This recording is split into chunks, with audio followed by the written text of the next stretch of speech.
जय हनुमान ज्ञान गुण सागर, जय कपीस तिहु लोक उजागर, रामदूत अतुलित बलधामा।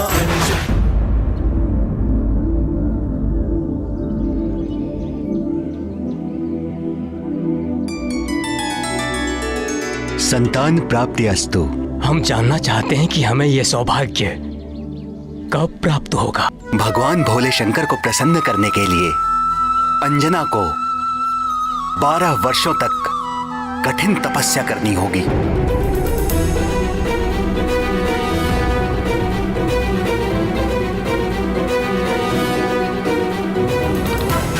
यहां से दक्षिण में त्रिलिंग देश में वेंकटाचल नामक पर्वत है, जिसे वाराह क्षेत्र भी कहते हैं।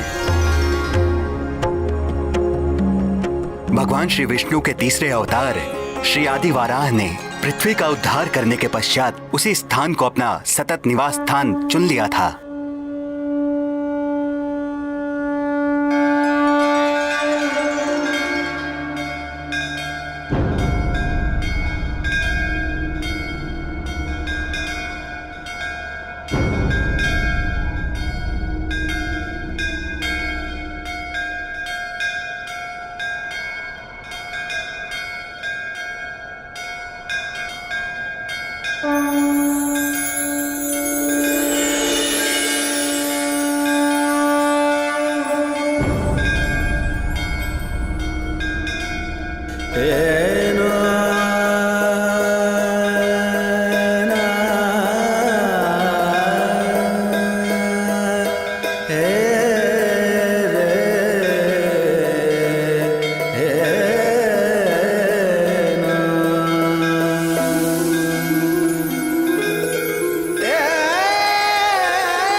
कल्याण वस्तु।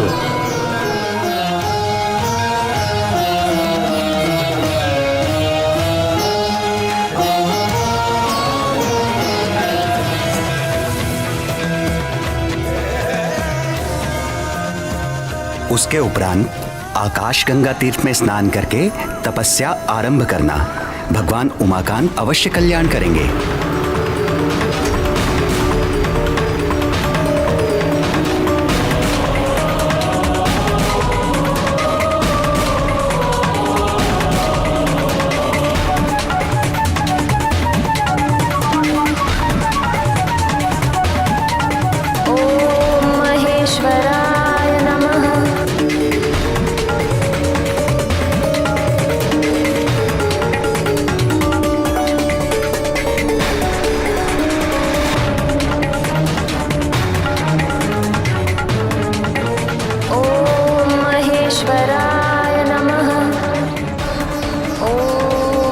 पशुपते नमः।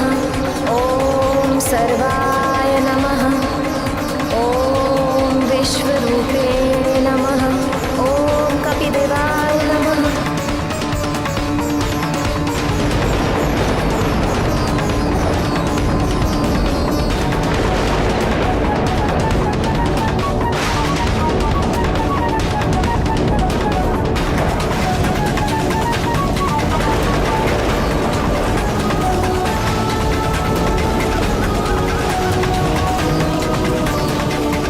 ओम नमः शिवाय। ओम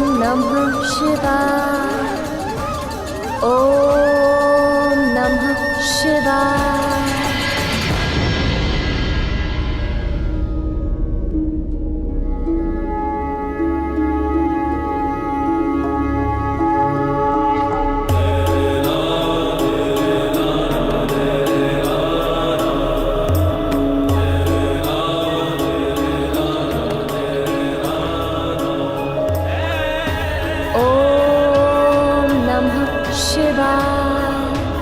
ओम नमः शिवाय। ओम अघोराय नमः। ओम पशुपते नमः। ओम नमः शिवाय। ओम नमः शिवाय।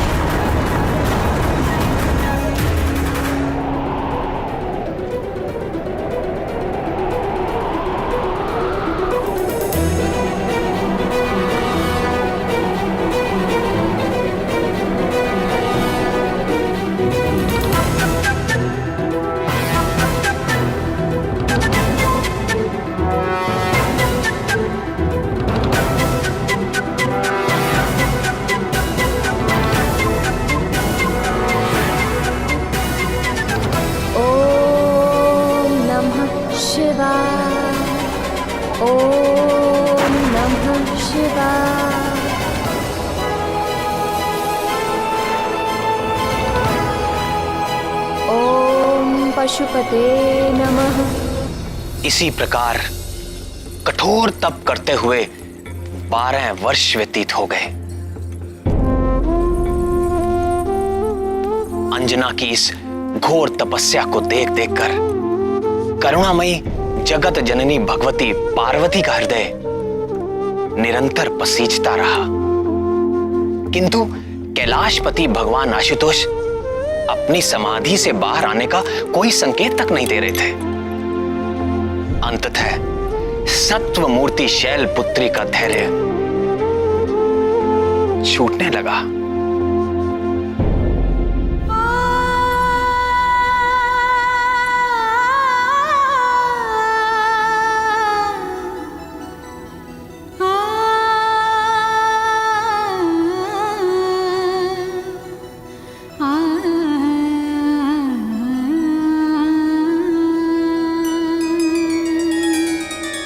हे शशि शेखर, आंखें खोलिए। अंजना के तप से समस्त लोग कंपित हो उठे हैं। हे दीनानाथ, आप तो आशुतोष हैं, अपने भक्तों पर शीघ्र प्रसन्न हो जाते हैं। फिर अंजना के घोर तपस्या को तो 12 वर्ष बीत चुके हैं प्रभु, आप कब प्रसन्न होंगे? उस दीन के प्राण संकट में है दीनबंधु, दया कीजिए। आपके अंश का अवतार काल भी निकट आ पहुंचा है। आंखें खोलिए स्वामी और उसे उसकी तपस्या का फल दीजिए। आंखें खोलिए स्वामी और उसे उसकी तपस्या का फल दीजिए।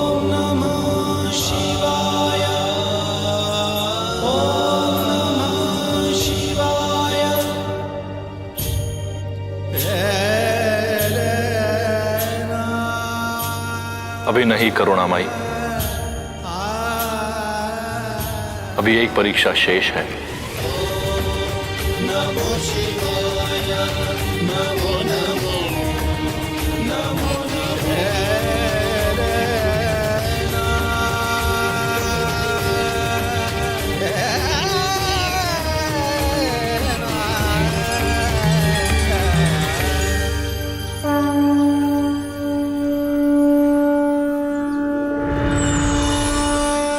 अंजना, तुम्हारा कल्याण हो पुत्री। तुम्हारी तपस्या पूर्ण हुई। आंखें खोलो पुत्री।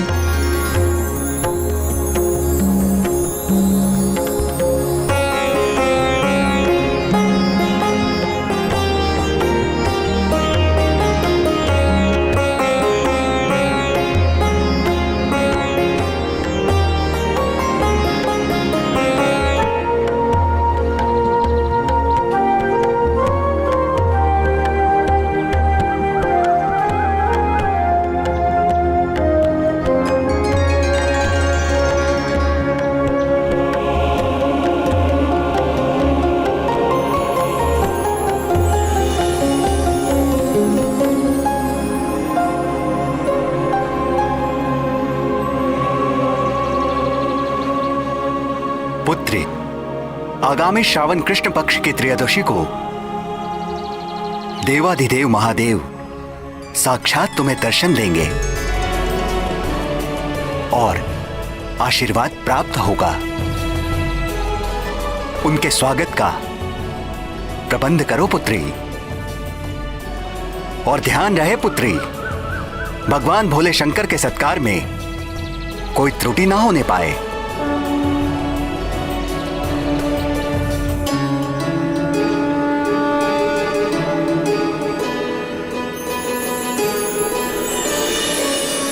जब ब्रह्मा जी की 100 दिव्य वर्षों की आयु पूर्ण हो जाती है तो मैं प्रलयकालीन संवर्तक सूर्य बनकर अपनी प्रचंड किरणों से समुद्र, पृथ्वी और प्राणियों के शरीर से सारा जल सोख लेता हूं। जब समस्त ब्रह्मांड दहकने लगता है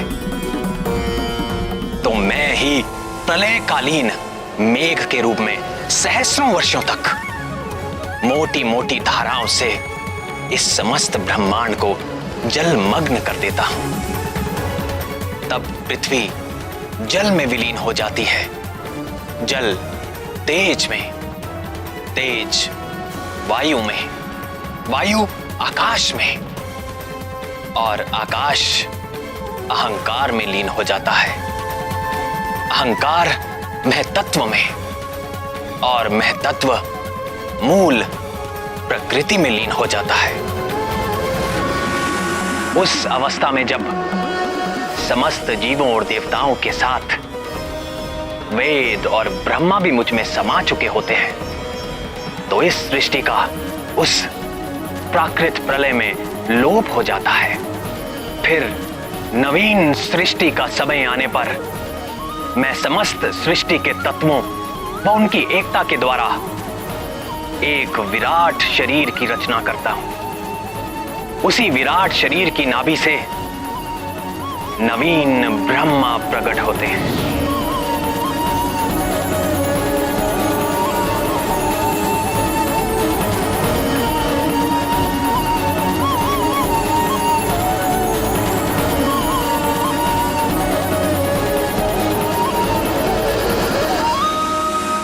अगली प्राकृत सृष्टि के आरंभ में प्रिय हनुमान ब्रह्मा बनकर अपने इस जन्म में अर्जित ज्ञान, विज्ञान और मेरी प्रेरणा के आधार पर वेदों व पुराणों को धारण करेंगे।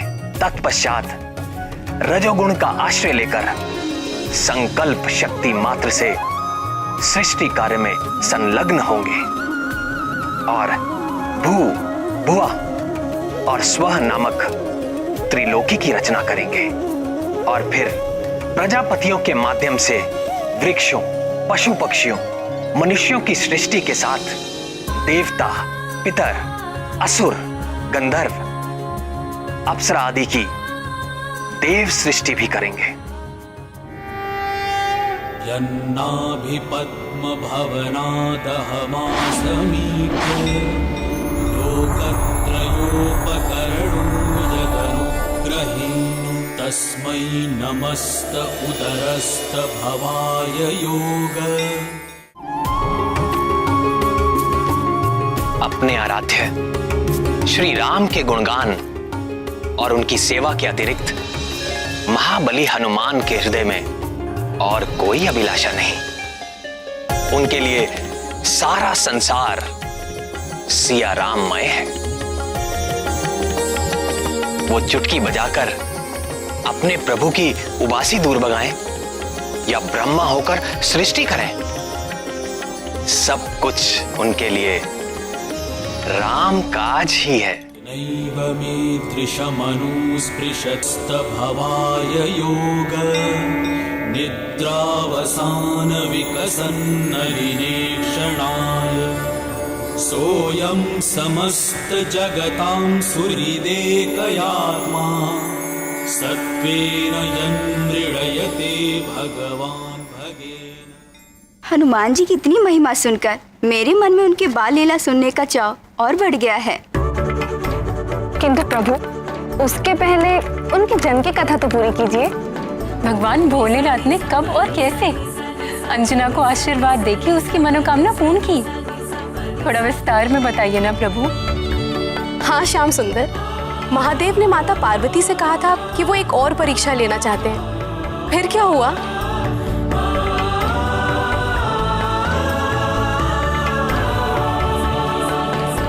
अंजना और केसरी को कहां यह ज्ञात था?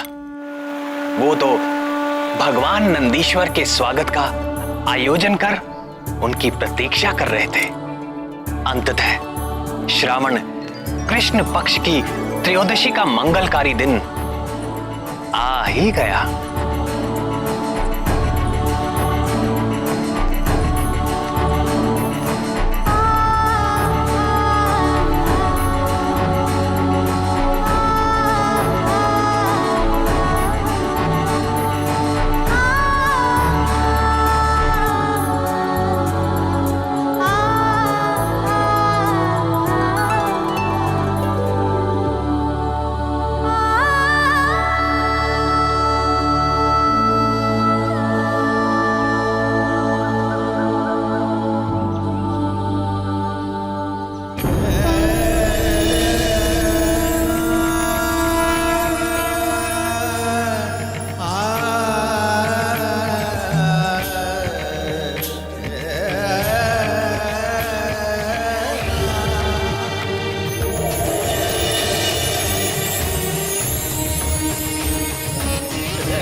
प्रातः से संध्या हो गई, किंतु भोलेनाथ अभी तक नहीं आए। भक्ति भिक्षाम देहि, भवति भिक्षाम देहि, भवति भिक्षाम देहि।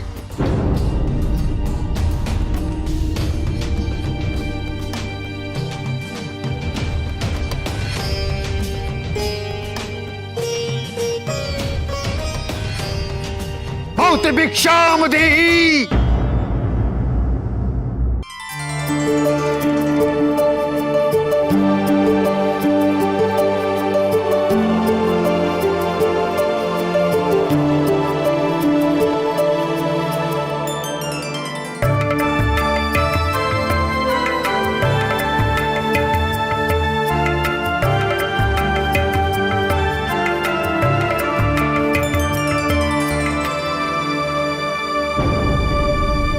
क्या इस बूढ़े के साथ उपहास कर रही हो?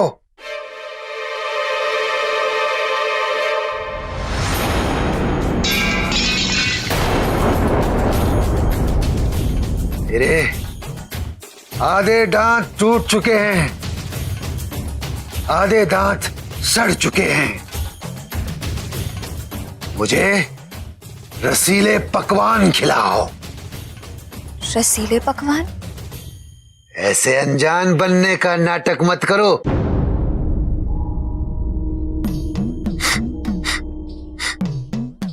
तुम्हारी रसोई में 56 भोग पकाए गए हैं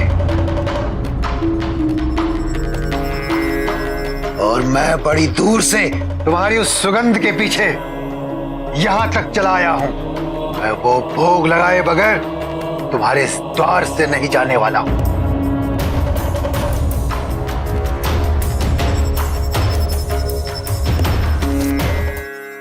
क्षमा करें बाबा, आज हमारे घर में एक विशेष अतिथि आने वाले हैं और ये सारा आयोजन उनके स्वागत के लिए किया है।